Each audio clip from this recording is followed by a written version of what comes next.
가치관, 무엇이 가치 있느냐 하는 것인데요. 성경이 바라보는 관점에서 가치, 우리 인간에게 가장 가치 있는 것이 무엇인가를 성경은 영생이라고 가르쳐주고 있습니다.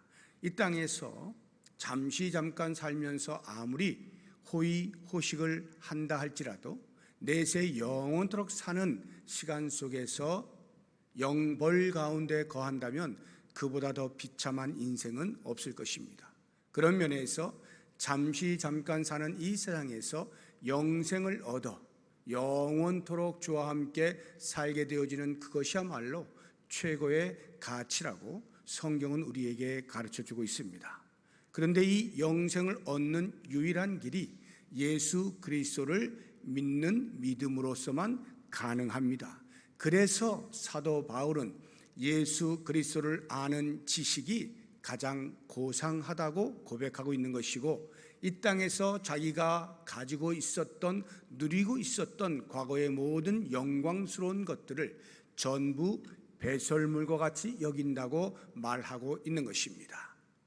그 영광스러워 보였던 것들이 영생을 취하는 일에 방해가 되어진다면 그것은 배설물만도 못한 것이 된다는 고백입니다. 그만큼 성경이 우리에게 가르쳐주고 있는 인생의 최고의 가치는 영생, 구원임을 말하고 있고, 우리는 그것을 최고의 가치로 여기며 삽니다.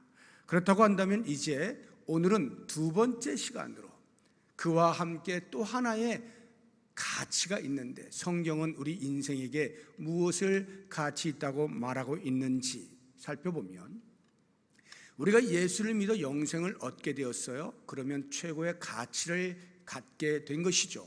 그것으로 끝이냐 할 때 성경은 아니라고 말하는 것입니다.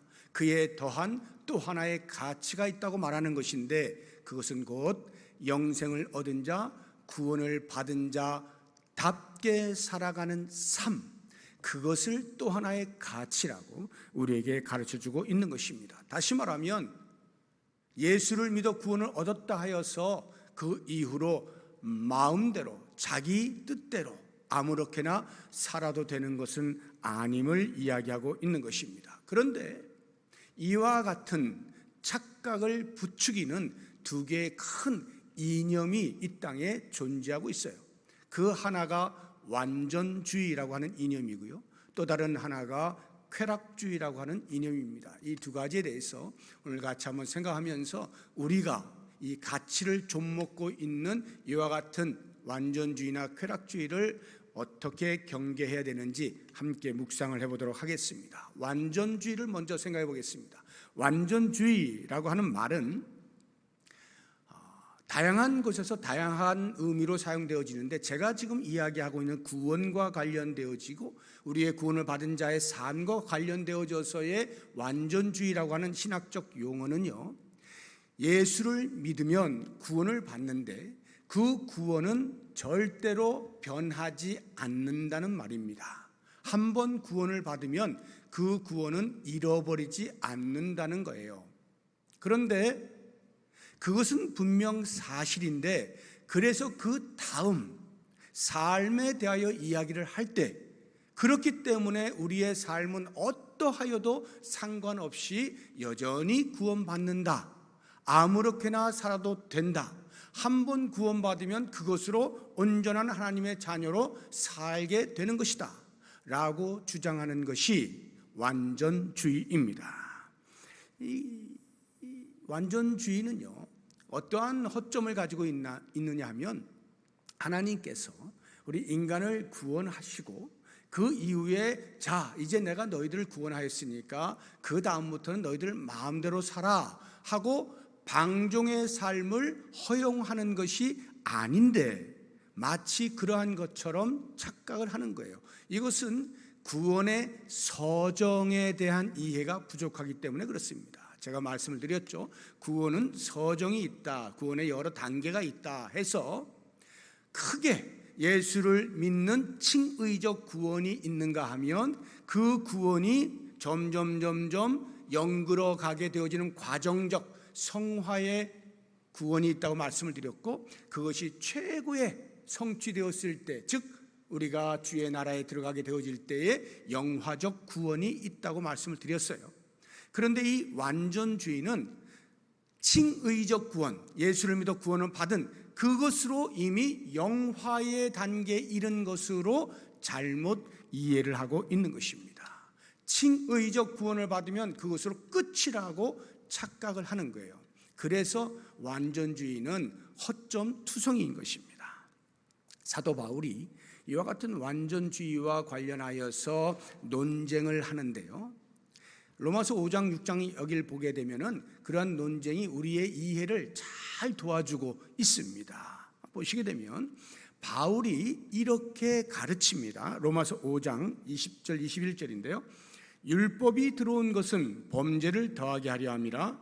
그러나 죄가 더한 것에 은혜가 더욱 넘쳤나니 이는 죄가 사망 안에서 왕노릇한 것 같이 은혜도 또한 의로 말미암아 왕노릇하여 우리 주 예수 그리스도로 말미암아 영생에 이르게 하려 함이라. 율법이 있어서 그것으로 구원을 얻을 수 있는 것이 아니라 율법은 우리가 죄인이구나, 나는 죄를 지을 수밖에 없구나 하는 것을 깨닫게 해줄 뿐이라는 거예요. 그 완벽한 율법 앞에 율법을 다 지킬 수 있는 인간이 없다는 뜻이겠죠. 그러니까 그 율법에 비춰보니 자기의 삶이 얼마나 부족하다는 것을 알게 되어지고 나는 죄인이구나 하는 것을 알게 되어지는데, 그것으로는 구원에 이를 수 없어. 하나님께서 은혜를 부어주시죠.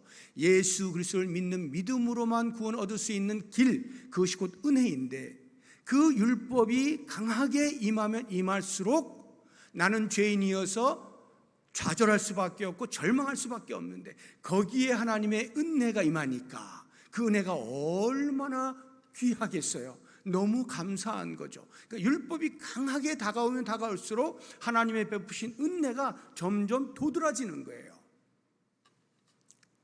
이와 같은 가르침을 듣던 완전주의자가 이렇게 사도 바울에게 질문을 하는 것입니다. 로마서 6장 1절을 한번 보시기 바랍니다. 그런즉, 지금 이것은 사도 바울의 이야기인데요, 우리가 무슨 말을 하리요? 은혜를 더하게 하려고 죄에 거하겠느냐라고 하는 이 질문은 뭐냐면 완전주의자가 이 말을 하고 있다는 말이에요. 바울이 아까 그렇게 율법이 더한 곳에 은혜가 넘친다라고 말을 하니까 완전주의자가 하는 말이 뭐냐면, 그래? 그러면 죄를 더 많이 지어야 되겠네? 그러면 은혜가 더욱더 커질 거 아니야? 이런 말을 하는 것입니다. 죄를 아무리 많이 지어도 용서하시는 하나님, 그 베푸시는 은혜가 얼마나 크다라고 하는 것을 알게 되겠느냐 하면서 마음껏 죄를 지어도 되는 것처럼 이렇게 완전주의자들이 질문을 던지는 거예요. 그때 사도 바울이 대답하는 것이 그 다음에 나옵니다. 로마서 6장 2절 이하부터 쭉 보시게 되면 세례에 관련되어진 이야기들을 하고 있어요. 우리 인간들이 예수를 믿어서 이제 세례를 받을 때 그 세례는 물속에 들어갔다가 다시 나오면서 예수 그리스도의 죽으심과 부활을 경험하는 연합의 모습이잖아요. 그 설명을 하면서 이렇게 이야기합니다. 로마서 6장 10절 11절인데요.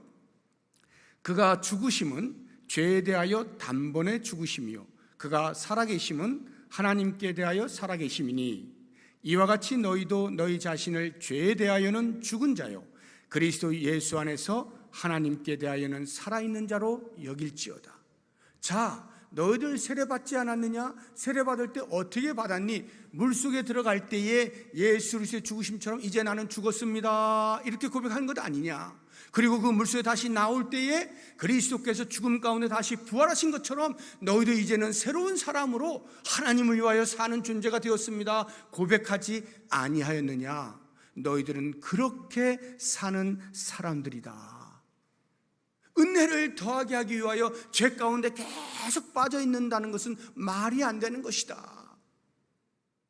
죄에 대하여 우리는 죽은 자로 살아가는 거야. 그리고 의에 대하여 산 자로 살게 되는 것이다 라고 사도 바울이 가르치고 있는 것입니다. 우리에게 영생을 주신 예수 그리스도, 그 예수 그리스도께 다스리시는 하나님 나라, 그 나라의 백성으로서 걸맞은 삶을 살겠다고 다짐하는 것은 은혜를 받은 자의 당연하고도 자연스러운 반응입니다. 이것은요, 우리에게 짐으로써 코 꼈다, 예수님이 나를 구원하여 주시더니 이제는 힘든 삶을 살게 요청하시는구나, 이렇게 코 낀 의무로 그렇게 사는 것이 아니라 나 같은 죄인을 살려주신 그 놀라운 은혜에 대하여, 그렇지, 이제부터 내가 대충 사는 사람 아니지, 죄와 짝하며 사는 사람이 아니지, 이제부터 나는 새로운 사람이니까 새로운 사람답게 살아야지 하고, 그 새로운 삶에 대하여 영광스럽게 생각하고 명예롭게 생각하면서 하나님 나라의 백성으로, 하나님의 자녀로, 예수 그리스도의 제자로의 삶을 기꺼이 살아가게 되는 거죠. 이 부분에 대해서 사도 바울이 오늘 본문에서 우리에게 얼마나 명확하게 이야기해 주고 있는지 몰라요. 12절 한번 보시기 바랍니다. 12절을 보시게 되면요, 이제 제가 하나 한 절 한 절 이렇게 해석을 해드릴 텐데, 12절 제일 앞에 보시면 내가 이미 얻었다 함도 아니요, 이거 바울이 이야기하는 거예요. 내가 이미 얻었다 함도 아니요 할 때 이 얻었다 함이 뭐냐 하면, 사도 바울이 예수님을 만나기 전에 예수 믿는 사람들 잡으러 막 다녔잖아요. 다메섹에 있는 사람들 잡으러 가는 그 길에서 예수님을 빛으로 만나지 않습니까? 그러면서 구원을 받게 되잖아요. 그것을 지금 얻었다 함이라 표현하고 있는 거거든요. 그런데 내가 이미 얻었다 함도 아니요라는 말은 그 예수 그리스도를 만나게 되어진 첫 만남, 그것으로 내 인생이 끝이 아니요 이런 말이에요. 그건 이제 시작에 불과한 것이요 라는 뜻이에요. 그 다음 보십시오. 12절 온전히 이루었다 함도 아니라. 이건 무슨 말이냐면, 그렇게 예수님을 만났어요. 그리고는 완전히 180도 다른 삶을 삽니다. 예수 그리스도를 위하여 자기의 몸이 부서져라 복음 전도자로서의 삶을 살아갑니다. 얼마나 많은 일들을 이루어냈습니까? 그런데 바울이 이야기하는 거예요. 온전히 이루었다 함도 아니다.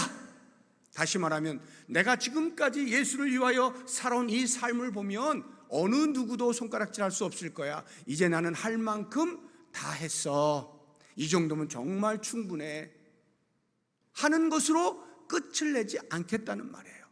난 이제 다 했어 라고 말하지 않겠다는 거예요. 그 다음 보세요. 오직 내가 그리스도 예수께 잡힌 바 된 그것을 잡으려고 달려가노라. 그리스도 예수께 잡힌 바 된 그것, 무슨 말이냐면 예수님께서 사도 바울을 다메섹 도상에서 빛으로 만나주신 이유와 목적이 있단 말이죠. 바울을 불러서 이방의 사도로 보내시기 위하여 그를 불렀단 말이죠. 바로 그 목적, 바울이 그걸 알고 있는 거예요. 바로 그 목적, 그 잡힌 바 된 그것을 잡으려고 달려간다. 다시 말하면 예수님께서 자기를 부르신 그 부름의 목적에 성취가 있을 때까지 나는 계속해서 달려가겠다. 다시 말하면 지금도 끝이 안 났다 이 말이에요. 나는 그것을 계속 추구하며 간다. 즉 구원의 완성을 위하여 쉬지 아니하고 지금도 여전히 나는 달려간다. 이렇게 고백을 하고 있는 것입니다. 13절도 계속해서 더 선명하고 구체적으로 우리들에게 설명해 주고 있어요. 13절 보세요. 형제들아 나는 아직 내가 잡은 줄로 여기지 아니하고, 아직 잡은 것으로 여기지 않겠다. 즉 현재적 삶에 만족하지 않겠다 이 말이에요. 이 만족하지 않는다는 말은 불평하고 원망한다 이런 뜻이 아니고요. 현재까지 내가 살아온, 그리스도를 위하여 충성하며 살아왔던 그것으로 나는 됐어 라고 하지 않겠다는 말이에요. 그 다음 보세요. 오직 한 일. 여기 오직 한 일이라고 하는 것은 하다라는 말이 무엇을 하다 이런 뜻이 아니고요. 한계라는 말이에요. 오직 한 가지 일 이 말이에요. 오직 한 가지 일. 다시 말하면 그가 말하는 한 가지 일이란 구원의 완성을 말하는 거예요. 예수를 믿어서 칭의적 구원을 받은 내가 이제 영화적 구원에 이르기까지, 그 구원의 완성 이루기까지 이 말이에요. 그 한 가지 일, 그것을 어떻게 해요? 즉 뒤에 있는 것은 잊어버리고, 이렇게 돼 있죠. 뒤에 있는 것은 잊어버리고.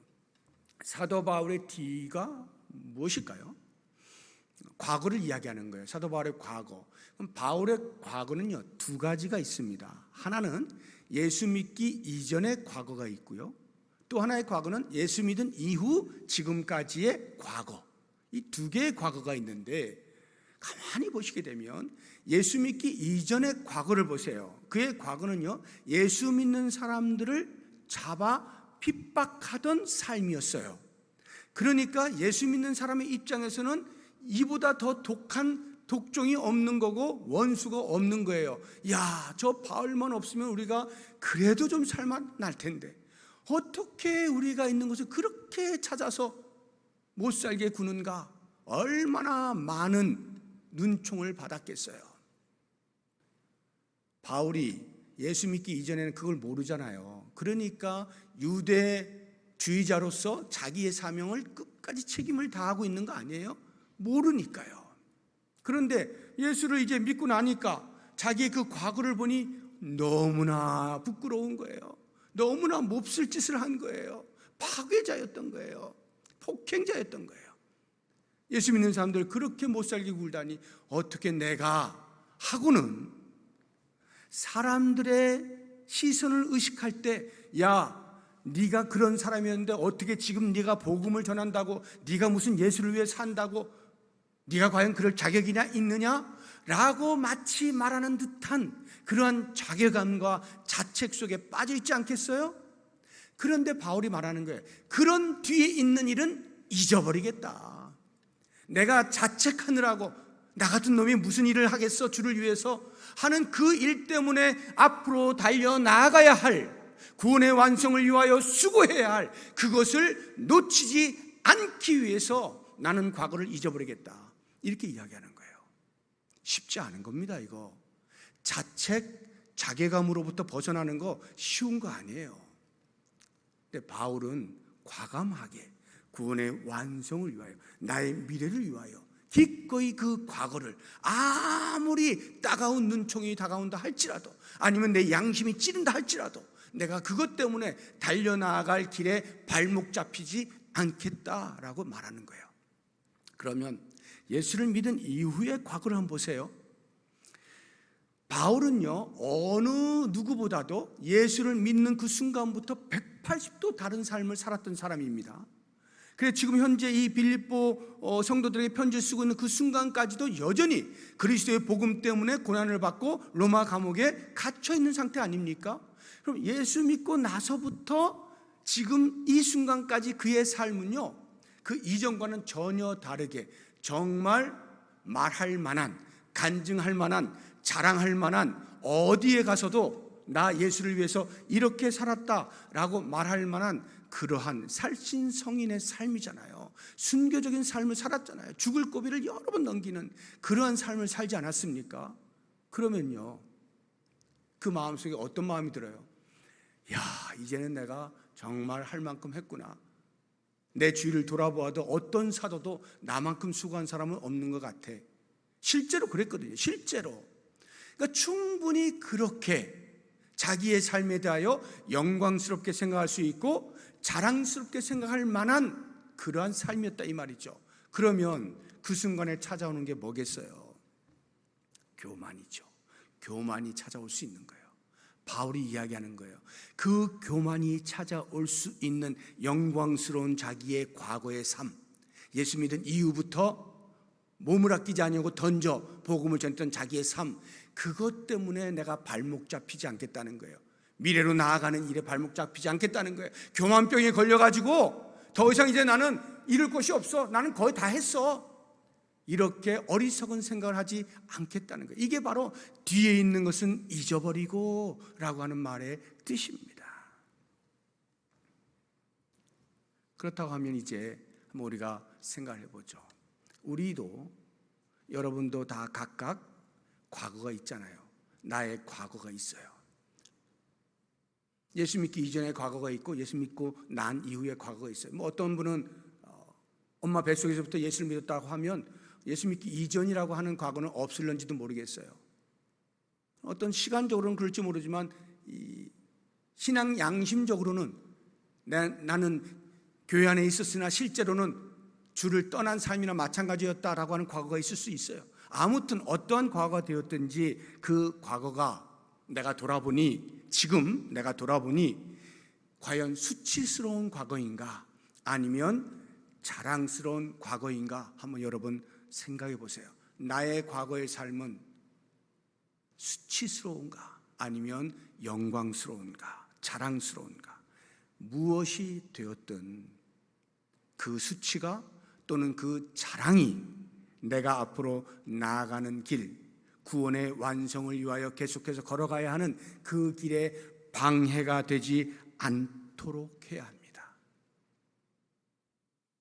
우리는 끊임없이 그리스도에 다시 오시는 날까지, 또는 우리가 천국에 들어가는 날까지, 또는 우리의 구원이 완성되어지는 그날까지 끝까지 달려나가야 돼요. 그것이 바로 14절에서 나오는 사도 바울의 고백이에요. 우리 14절 다 같이 한번 읽어보겠습니다.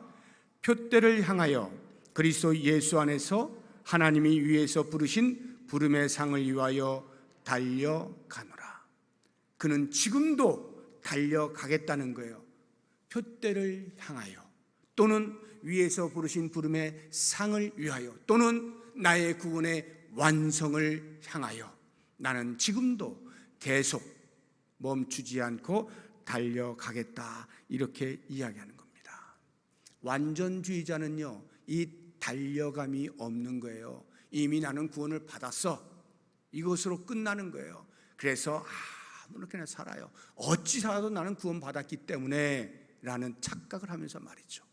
그런데 정말 예수 그리스도를 믿고 구원을 받은 자는 그렇게 살 수 없는 존재입니다. 현재의 삶에서 미래의 구원의 완성을 향하여 지금도 여전히 달려가는 삶을 사는 것이 우리의 삶이다. 또 하나, 쾌락주의를 우리가 보겠습니다. 이 쾌락주의도 역시 우리가 예수 믿는 사람으로서의 삶의 가치에 대하여 심히 경계해야 되는 이념입니다. 이 쾌락주의는요, 제가 주일 오전에 요한일서를 강의하면서 그 요한 그 당시에 1세기 말인데요, 그 당시에 영지주의가 1세기 2세기에 계속 활기를 쳤다 그랬잖아요. 지금 이 빌립보 성도들의 편지를 쓸 때는 그보다 훨씬 이전입니다. 그렇지만 그때도 여전히 영지주의가 어느 정도 조짐을 보이던 그러한 때예요. 이 영지주의의 특징이 이원론이라고 그랬잖아요. 영은 선하고 육은 악하다. 영선 육악.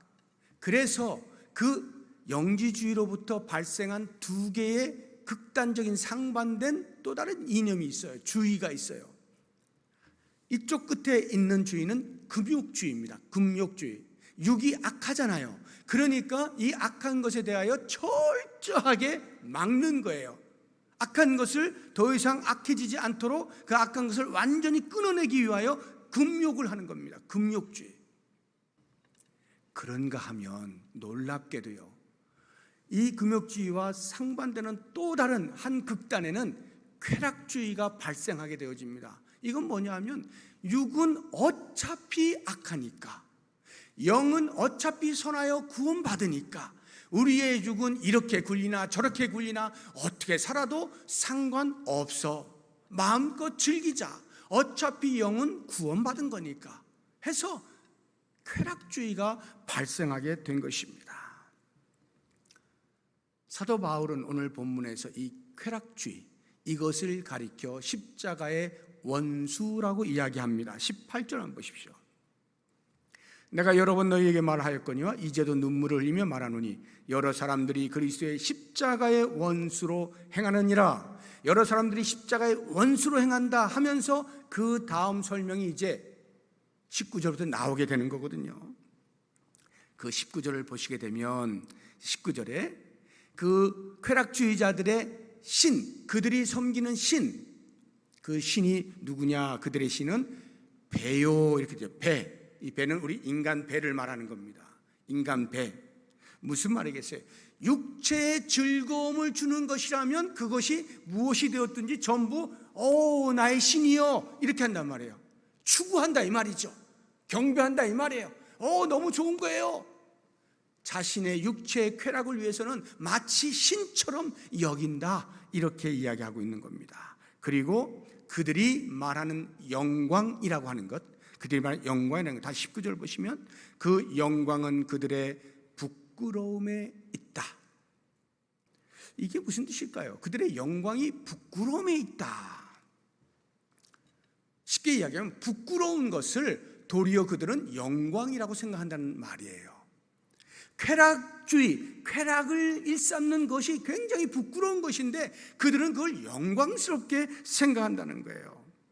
쾌락하니까 여러분 나하고는 좀 거리가 먼 이야기 같이 이렇게 들릴 수도 있는데요.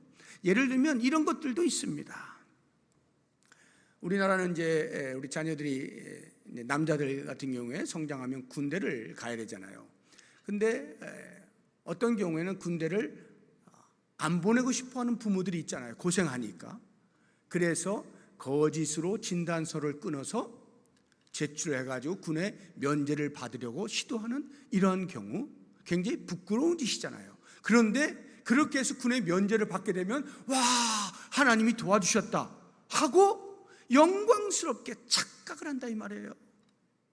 또는 진급을 하고 싶은데 도저히 진급이 안 돼. 그래서 적당히 뇌물을 주어서 진급을 합니다. 그러면 하나님의 은혜로 제가 진급되었습니다 하고 착각을 한단 말이죠. 다른 사람을 사기쳐서 많은 부를 누렸을 때 그 부를 누림에 대하여 하나님이 도와주셔서 내가 오늘날 이렇게 부자가 되었노라고 간증을 한단 말이죠. 이런 것들이 전부 부끄러움을 영광으로 생각하는 거예요. 그들의 영광은 부끄러움에 있다. 쾌락주의자들이 바로 이와 같다는 말이에요. 그러면 그들의 결과가 어떠할까요? 다시 19절 보시면 그들의 마침은 멸망이요. 여기 멸망은요, 이 땅에서 잘못되어지는 이야기를 하는 것이 아닙니다.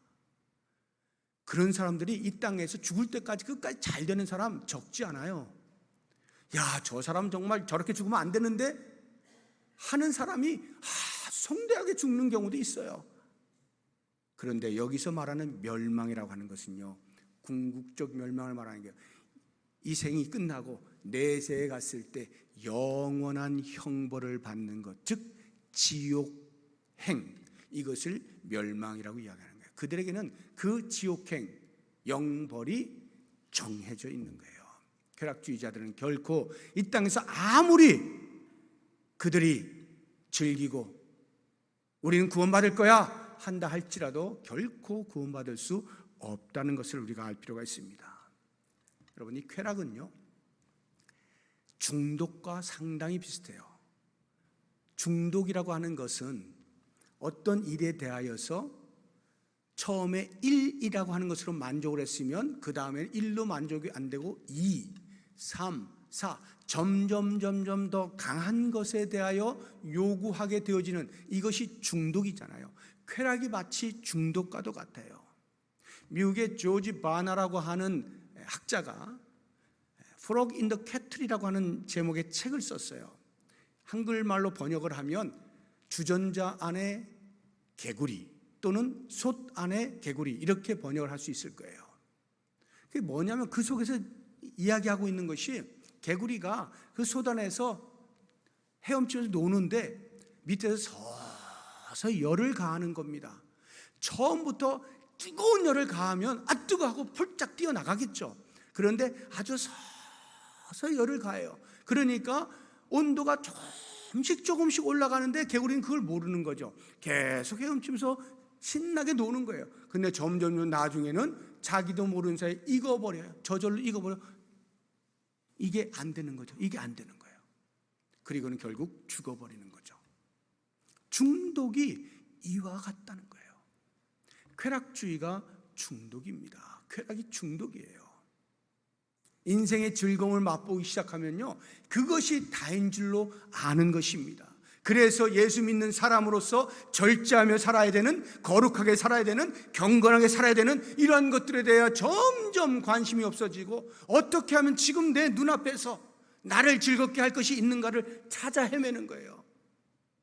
어제보다 오늘이, 오늘보다 내일이 더 나를 자극적으로 쾌락을 줄 수 있는 것들을 찾아 나가게 되면서 결국에는 그들은 멸망으로 향하게 되는 것이죠. 그렇다고 하면 우리가 어떻게 이와 같은 쾌락주의로부터 극복할 수 있을 것인가?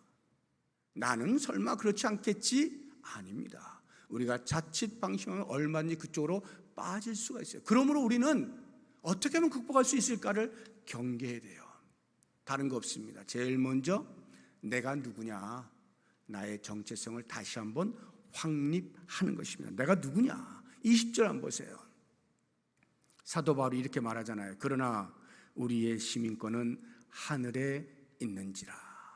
우리의 시민권은 하늘에 있는지, 천국 시민권자다 이 말이죠. 천국 시민권자다. 이게 무슨 말이냐면, 우리는 비록 두 발을 현재는 이 땅을 디디고 살아가고 있지만 이 땅에 속한 자로 사는 것이 아니라 하나님 나라의 백성으로 나는 살고 있는 거야, 나는 하나님 나라의 백성이야 라고 하는 이 정체성을 잊지 않는 것입니다. 여기에서 우리는 쾌락주의를 이길 수 있는 힘이 생기게 되는 거예요. 그리고 그 다음으로, 그래서 나는 그 정체성, 천국 시민권자에 걸맞은 삶을 살아야 돼 라고 하는 강력한 요청을 하는 거예요. 그래서 골로새서 1장을 보시게 되면, 3장을 보시게 되면 이렇게 하나님 나라의 백성은 어떻게 살아야 되느냐라고 이야기를 해주고 있는데, 그러므로 너희가 그리스도와 함께 다시 살리심을 받았으면, 하나님 나라의 백성이 되었으면 위의 것을 찾으라. 거기는 그리스도께서 하나님 우편에 앉아 계시느니라. 위의 것을 생각하고 땅의 것을 생각하지 마라. 위의 것을 찾고 위의 것을 생각하며 살아라.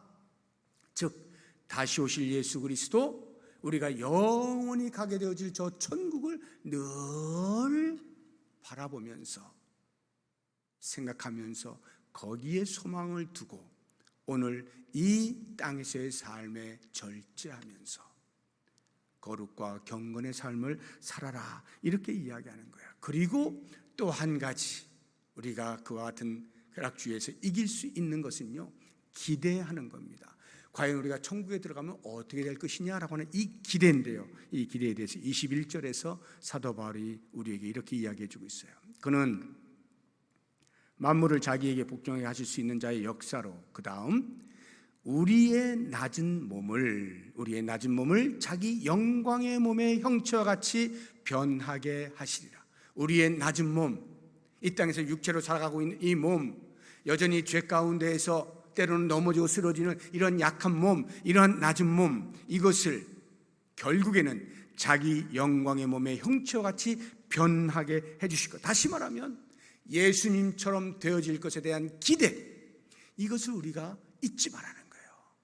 우리는 반드시 이 땅에서 거룩하게 경건되게 절제하며 살아가면 예수 그리스도처럼 될 것이다 라고 하는 기대감을 갖게 되어질 때, 때때로 눈앞에 다가오는 쾌락의 유혹들, 이러한 것들을 이겨낼 수 있다는 것이에요. 오늘 이제 지난 시간과 더불어서 말씀을 정리해 보면, 우리 기독교 가치관, 기독교가, 성경이 우리 인간에게 가장 가치 있다라고 이야기해 주는 것 두 가지인데, 하나는 영생, 그 영생은 예수 그리스도를 믿는 믿음으로 말미암아서만 가능하니 우리는 예수 그리스도가 나의 전부요, 예수 그리스도만이 답이요, 예수 그리스도만이 진짜이고 예수 그리스도로 나는 충분합니다 라고 하는 고백을 하며 사는 존재들이고요. 또 다른 하나, 그래서 예수 믿는 사람으로 이제는 내가 예수 믿는 사람답게 살아가는 그 삶 자체가 우리에게 가치 있다고 성경이 가르쳐주고 있으니, 우리가 이 땅에서 아무렇게나 대충 눈에 보이는 대로, 눈에 좋은 대로 살아가지 아니하고 성경이 말하고 있는 예수 그리스도의 성품, 예수 그리스도에까지 자라가는 그 수고를 아끼지 아니하고 마침내 예수 그리스도처럼 되어질 것에 대한 기대감을 가지고 오늘 하루를 정결하게 거룩하게 살아가는 이것이 우리에게 주어지는 기독교 가치관이요, 내가 가져야 할 가치관인 것을 꼭 기억하여서 이 가치대로 멋진 삶을 살아갈 수 있는 우리 모두가 될 수 있기를 주의 이름으로 축복합니다. 기도하겠습니다.